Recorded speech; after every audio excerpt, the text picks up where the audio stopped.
Assalamualaikum warahmatullahi wabarakatuh. Nama saya Alisa Priyaterlaningsi dari 11 MIPA 2. Di sini saya akan menjelaskan tentang bab pengertian iman kepada kitab-kitab Allah. Pengertian iman. Iman menurut pengertian istilah yaitu sesungguhnya kepercayaan yang meresap ke dalam hati, diucapkan dengan lisan, dan dilakukan dalam tingkah laku dan perbuatan sehari-hari. Iman kepada kitab Allah yaitu meyakini sepenuhnya bahwa Allah Subhanahu wa Ta'ala telah menurunkan kitab kepada nabi atau rasul yang berisi wahyu untuk disampaikan kepada seluruh umat manusia sebagai pedoman hidup. Di dalam Al-Quran sendiri disebutkan bahwa ada 4 kitab Allah yang diturunkan kepada Nabi atau Rasul. Kitab pertama yaitu kitab Taurat yang diturunkan kepada Nabi Musa alaihissalam. Kitab kedua yaitu kitab Zabur yang diturunkan kepada Nabi Daud alaihissalam. Kitab ketiga yaitu kitab Injil yang diturunkan kepada Nabi Isa alaihissalam. Dan yang terakhir yaitu Al-Quran yang diturunkan kepada Nabi Muhammad SAW. Kitab-kitab tersebut adalah kitab yang berisi peraturan, ketentuan, perintah, dan larangan yang dijadikan pedoman bagi umat manusia. Semua kitab tersebut berisi ajaran pokok yang sama, yaitu ajaran untuk mengesahkan Allah. Di pembahasan yang pertama ada kitab Taurat. Kitab Taurat berasal dari bahasa Ibrani, Torah, instruksi. Kitab Taurat adalah salah satu kitab Allah yang diturunkan kepada Nabi Musa alaihissalam untuk menjadi petunjuk dan bimbingan bagi Bani Israel. Isi dari kitab Taurat dikenal dengan 10 hukum atau 10 firman yang diterima Nabi Musa alaihissalam di atas bukit Tursina. 10 hukum tersebut berisi asas-asas keyakinan, akidah, dan asas-asas kebaktian syariah. Yang kedua ada kitab Zabur. Kitab Zabur berasal dari Zabara Yazburu Zab yang berarti menulis. Makna aslinya adalah kitab yang tertulis. Zabur dalam bahasa Arab dikenal dengan sebutan Mazmur, jamaknya Mazamir. Dalam bahasa Ibrani disebut Mizmar, yaitu nyanyian rohani. Kitab Zabur adalah kitab suci yang diturunkan oleh Allah Subhanahu wa Ta'ala kepada kaum Bani Israel melalui utusannya yang bernama Nabi Daud alaihissalam.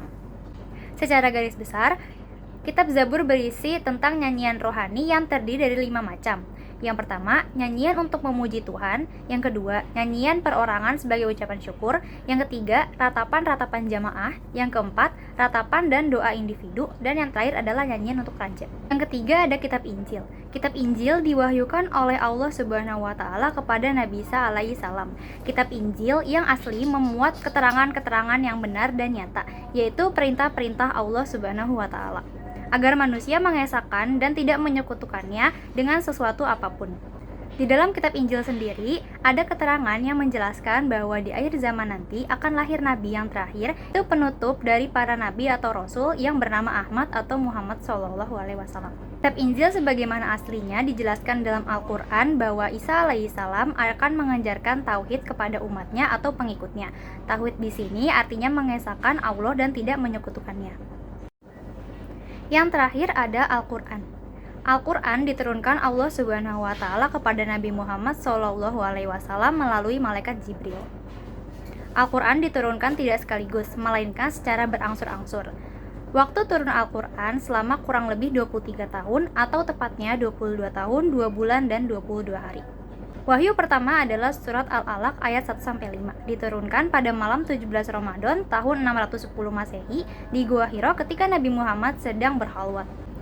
Al-Quran sendiri memiliki nama lain seperti Al-Huda, Al-Furqan, Asy-Syifa, Az-Zikr, dan Al-Kitab.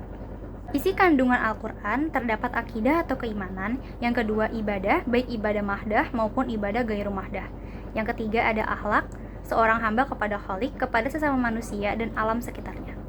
Yang keempat ada muamalah, kelima tarik, keenam semangat mengembangkan ilmu pengetahuan. Yang terakhir ada keistimewaan dari kitab Al-Quran. Yang pertama, sebagai petunjuk dan rahmat bagi orang-orang beriman dan bertakwa. Yang kedua, sebagai informasi kepada setiap umat bahwa Nabi dan Rasul terdahulu mempunyai syariat dan caranya masing-masing dalam menyembah Allah Subhanahu wa Ta'ala. Yang ketiga, sebagai kitab suci terakhir dan terjamin keasliannya. Yang keempat, tidak dapat tertandingi oleh ide-ide manusia yang ingin menyimpangkannya. Dan yang terakhir, membaca dan mempelajari isi Al-Quran merupakan suatu ibadah.